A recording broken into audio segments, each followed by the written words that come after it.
বাংলাদেশের মানচিত্র উপকূল মানেই অপার সৌন্দর্যের লীলাভূমি। আদিগন্ত বিস্তৃত নীল আকাশের নিচে নয়নাভিরাম জলরাশি, সুদীর্ঘ বালুকাময় সৈকতে মোহনীয় সবুজ ঝাউবন এবং প্রাণ বৈচিত্র্যে পরিপূর্ণ এই বঙ্গোপসাগর। অর্থনৈতিকভাবে অপরিসীম গুরুত্বপূর্ণ এই সমুদ্রের উদারতায় দেশের দক্ষিণাঞ্চলের উপকূল অনেকটাই নির্ভরশীল হয়ে পড়েছে। ক্রমবর্ধমান জনসংখ্যার চাপে সমুদ্র সম্পদের ব্যাপক চাহিদা বেড়ে যাওয়া আর অবাধে মাছ আহরণ, জলবায়ু পরিবর্তনের বিরূপ প্রভাব, বাস্তুসংস্থান ধ্বংস প্রভৃতি ব্যাপক প্রভাব বিস্তার করছে। অধিকন্তু এই উপকূলীয় অঞ্চলে 2017 সালে 5,36,000 রোহিঙ্গা অনুপ্রবেশ করে, যা স্মরণকালের ভয়াবহতম অনুপ্রবেশ। এই বৃহৎ সংখ্যক রোহিঙ্গা জনগোষ্ঠীর আগমনের ফলে স্থানীয় সম্পদের উপর যেমন পড়েছে বাড়তি চাপ, তেমনি বেড়েছে খাবারের ব্যাপক চাহিদা। ফলে যৎসামান্য মাছ যা ধরা পড়ে সেটার চাহিদাও বেড়ে দাঁড়িয়েছে কয়েক গুণ, যার নেতিবাচক প্রভাব পড়েছে এই উপকূলীয় অঞ্চলের কর্মজীবী জনপদের উপর। বছরের একটা নির্দিষ্ট সময়ে মাছের প্রজননের জন্য সমুদ্রে মাছ ধরা নিষিদ্ধ থাকে, যা নিঃসন্দেহে দেশের সমুদ্র সম্পদ রক্ষার জন্য অত্যাবশ্যকীয়। কিন্তু এই ক্রান্তিকালীন সময়ে বিকল্প আয়ের ধারণা সম্পর্কে অনেকটা অনবহিত এই জেলে পরিবারগুলোর উপার্জনের আর কোনো উৎস সচরাচর থাকে না। ফলে নিষেধাজ্ঞা চলাকালীন আয়হীন সময়টাতে ধার দেনা করে অনাহারে বা অর্থাহারে মানবেতর জীবনযাপন করতে হতো তাদের। এমত অবস্থায় অনেকে তখন বাধ্য হয়ে সরকারি নিষেধাজ্ঞা লঙ্ঘন করে গোপনে মাছ ধরত, যা তাদের নিজের জন্য তো বিপজ্জনক ছিলই, সামুদ্রিক মৎস্য সম্পদের স্বাভাবিক বিকাশের জন্যও ছিল বিরাট অন্তরায়। এই কঠিন পরিস্থিতিতে উপকূলবর্তী মানুষের আশার আলো হয়ে এসেছে একটি নতুন উদ্যোগ।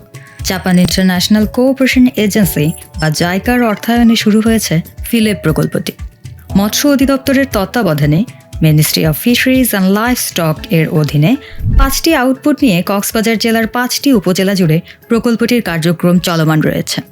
প্রথম দুটি আউটপুট বাস্তবায়নে আছে এনটেম consulting incorporated Japan and Bangladesh পৌষ, আর বাকি 3টি আউটপুটের কার্যক্রম বাস্তবায়ন সহযোগী হিসেবে আছে নেইকম, নিউ ভিশন সলিউশন লিমিটেড এবং মুক্তি কক্সবাজার। কক্সবাজার সদর, টেকনাফ, উখিয়া, মহেশখালী ও কুতুবদিয়ার উপকূলীয় এলাকা জুড়ে স্থানীয় জনগোষ্ঠী ও মৎস্যজীবী পরিবারগুলোর জীবনমান উন্নয়নে 2022 সালের মে মাস থেকে 2027 সালের মে মাস পর্যন্ত মেয়াদের ফিলিপ প্রকল্পটি গুরুত্বপূর্ণ ভূমিকা পালন করে চলেছে। প্রকল্পটি কেবল প্রযুক্তির প্রসার ঘটিয়েছে তা নয়, একই সাথে এটি উপকূলীয় মৎস্যজীবীদের সামনে জীবিকার নতুন দ্বার উন্মুক্ত করে দিয়েছে। প্রকল্পের প্রথম আউটপুটের মাধ্যমে উপকূলবর্তী এই জেলে সম্প্রদায়কে শেখানো হচ্ছে মাছ ধরার উপর নির্ভরতা কমিয়ে কিভাবে অন্যান্য টেকসই আয়ের উৎস তৈরি করা যায়। শেখানো হচ্ছে পরিবেশ বান্ধব ও জলবায়ু পরিবর্তনের সাথে অভিযোজনক্ষম উচ্চ বাণিজ্যিক মূল্য সম্পন্ন জলজ চাষ পদ্ধতিসমূহ, যার মধ্যে রয়েছে তেলাপিয়া চাষ ও সামুদ্রিক শৈবাল চাষ। কক্সবাজারের উপকূলীয় অঞ্চলে সাধারণত বছরে একবার জুন থেকে ডিসেম্বরে মাছ চাষ হয়। ফিলেপ প্রকল্পের মাধ্যমে তেলাপিয়া পোনা নার্সিং করে সেই বড় পোনা ব্যবহার করে বছরে অন্তত 2বার তেলাপিয়া চাষ করা যায় এবং সেটা এপ্রিল থেকে জুনের 58 দিন ও অক্টোবর থেকে নভেম্বরের 22 দিন মাছ ধরার নিষেধাজ্ঞার সময় হারভেস্ট ও বিক্রি করা যায়।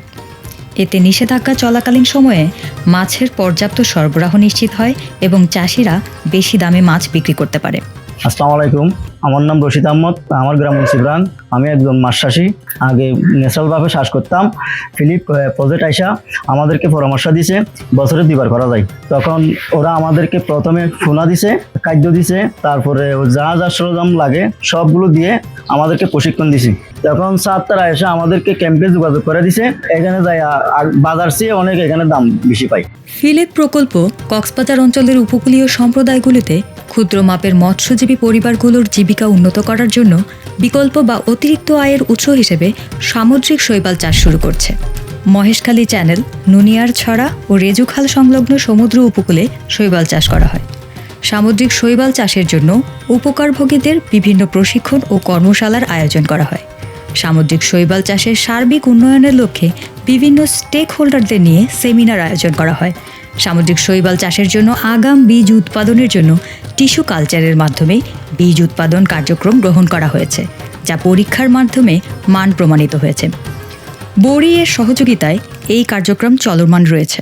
কিভাবে বেলা তৈরি করা ফুরিব, কিভাবে হারভেস্ট করা ফুরিব, কিভাবে বীজ রোপণ করিগম, কিভাবে জালের মধ্যে আর বিসি ঢুকাই কিভাবে করিগম, কিভাবে পরিষ্কার করিগম বা আর হড় বিশ্বম কিভাবে শুকনা করিগম আর সম্পূর্ণ বিজ্ঞান প্রশিক্ষণ আমারে শিখাই দিয়ে। ফিলেপ প্রকল্প বাংলাদেশের ক্ষুদ্র মৎস্য চাষী ও উপকূলীয় রোহিঙ্গা আশ্রয়দাতা সম্প্রদায়ের জীবনমান উন্নয়নে আধুনিক ও স্বাস্থ্যসম্মত শুকনো মাছ প্রক্রিয়াকরণ প্রযুক্তি প্রবর্তনের মাধ্যমে উৎপাদন দক্ষতা ও স্থায়িত্বতা বাড়াতে সহায়তা করছে।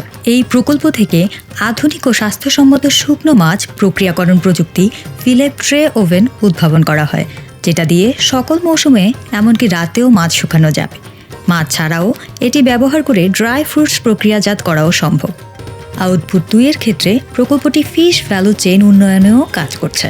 ফিলেপ প্রকল্প তেলাপিয়া, সামুদ্রিক শৈবাল ও শুটকি মাছের ভ্যালু চেইন উন্নয়নে উল্লেখযোগ্য কাজ করছে, যার মধ্যে রয়েছে উৎপাদন দক্ষতা বৃদ্ধি, প্রক্রিয়াকরণ পদ্ধতির উন্নয়ন, নতুন পণ্য উদ্ভাবন এবং টেকসই বাজার সংযোগ প্রতিষ্ঠা। শৈবাল দিয়ে বিভিন্ন পণ্য যেমন জেলি, আইসক্রিম এবং সাবানের প্রযুক্তি উদ্ভাবন করা হয়। পণ্যের গুণগত মান বৃদ্ধিতে সুবিধাভোগীদের বিভিন্ন প্রশিক্ষণের পাশাপাশি সামুদ্রিক শৈবালের মার্কেট চ্যানেল তৈরি করতে কাজ করা হচ্ছে। সিউইড থেকে আগার উৎপাদনের জন্য আগার এক্সট্রাকশন প্ল্যান্ট তৈরির পরিকল্পনা রয়েছে, যা সামুদ্রিক শৈবাল ভ্যালু এডিশনে গুরুত্বপূর্ণ ভূমিকা রাখবে। শুটকি মাছের ভ্যালু চেইন উন্নয়নে সুবিধাভোগীদের বিভিন্ন প্রশিক্ষণ ও কর্মশালার পাশাপাশি সেলস সেন্টারের ব্যবস্থা করা হয়েছে, যেখানে সুবিধাভোগীরা তাদের শুটকি মাছ বিক্রি করতে পারে।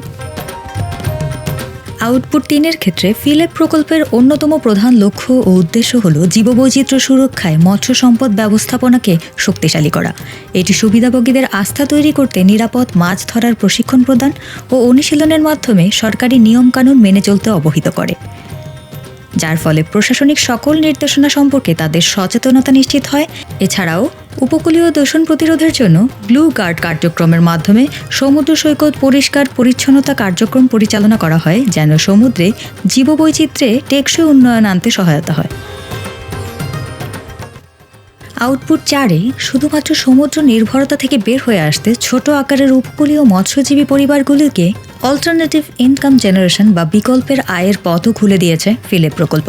নিউট্রিশন, ছাগল পালন, শাকসবজি উৎপাদন, মুরগি পালন, শুটকি উৎপাদন সহ আরও অনেক আয়বর্ধনমূলক পেশায় প্রশিক্ষিত করে প্রকল্পের আওতাভুক্ত পরিবারগুলোকে আরও বেশি স্বাবলম্বী করে তোলা হচ্ছে। যখন মাছ ধরা বন্ধ থাকে বা সমুদ্রে মাছ অপ্রতুল থাকে, তখন এই বিকল্প আয় তাদের টিকে থাকতে সাহায্য করে। এটি তাদের জীবিকায় স্থিতিস্থাপকতা এনেছে। 15 দিন পর পর ফান ভাঙ্গিয়েরা 5,000-6,000 মতো পাই। আর বড়গান সুন্দর করে পরিশ্রম করে রাখে, আর স্বামী সাগরের মাঝে মাছ মারতে যায়। পুরে ডিম দিয়ে কিছু খাই, কিছু বিক্রি করছি ডিম। তারপরে এখন আমার গরিবের নিয়ত আছে। ট্রেনিং দিয়ে ছাগল দিয়ে ছাগলের ভাইয়া 3টা বাচ্চা দিয়ে বাচ্চা 3 1 বছর ভাড়া বিক্রি গেলে 20-50,000 পাই। আমি লাভবান হই। আউটপুট 5-এ ফিলেপ প্রকল্পের আওতাভুক্ত মৎস্যজীবী সম্প্রদায়ের পুষ্টির ঘাটতি দূরীকরণে সর্বোচ্চ গুরুত্ব আরোপ করা হয়েছে। প্রকল্পটি সামুদ্রিক শৈবাল ভিত্তিক খাবারের উন্নয়ন এবং প্রচার, স্বাস্থ্য বৃদ্ধির অগ্রগতি নিরীক্ষণ, মা ও শিশুর স্বাস্থ্য এবং পুষ্টি বৃদ্ধির উপর কাজ করছে। ফিলেপ প্রকল্পটি উপকূলবর্তী জেলে সম্প্রদায়ের মানুষের মধ্যে জেন্ডার ভিত্তিক বৈষম্য ও সহিংসতা রোধে যথাযথ তথ্য ও জ্ঞানের বিস্তার করে থাকে। এছাড়াও কমিউনিটির অংশগ্রহণে বছরে 12টি অধিবেশনের মাধ্যমে কোর্টইয়ার্ড সভা পরিচালনা করা হয়। তবে সব আউটপুটেই নির্দিষ্ট কিছু কার্যক্রম নিয়মিতভাবে চলমান রয়েছে। উপকূলে মাছ আহরণে নিয়োজিত ক্ষুদ্র পরিসরের উপকূলীয় পরিবার এবং লোনা পানির অ্যাকোয়াকালচার ফার্ম ও ফিশিং প্রযুক্তি প্রস্তুতকারক উপকারভোগী এই 2 কমিউনিটির সদস্যদের বিভিন্ন প্রশিক্ষণ ও কর্মশালার মাধ্যমে সার্বিক উন্নয়ন সাধন করা হচ্ছে। এই ইতিবাচক ও টেকসই উন্নয়ন কৌশলসমূহ কেবল তীরে বসবাসরত মানুষের জীবনযাত্রা উন্নত করছে তেমনটা নয়। প্রকল্পটির দূরদর্শী কর্মপরিকল্পনা ও বিজ্ঞানসম্মত বাস্তবায়ন পদ্ধতি একই সাথে একটি স্বাস্থ্যকর সামুদ্রিক বাস্তুতন্ত্র তৈরির মাধ্যমে জলজ প্রাণ বৈচিত্র্যের সার্বিক বিকাশে রেখে চলেছে কার্যকরী ভূমিকা। ফিলেপ প্রকল্পের সম্মিলিত প্রচেষ্টায় কক্সবাজারের জেলে সম্প্রদায়ের এই সমস্যাপীড়িত উপকূলীয় জীবন মুক্ত হবে অভাব ও দারিদ্র্যের দুষ্টচক্র থেকে, স্বনির্ভর হবে বিকল্প আয় বর্ধনের বদৌলতে, খাদ্য নিরাপত্তা ও পুষ্টিমান নিশ্চিত করে থাকবে শোক জরামুক্ত প্রাণ। প্রকৃতি ও পরিবেশের সুরক্ষা নিশ্চিতকরণে রাখবে কার্যকরী অবদান। আমাদের প্রত্যাশা কেবল এতটুকু।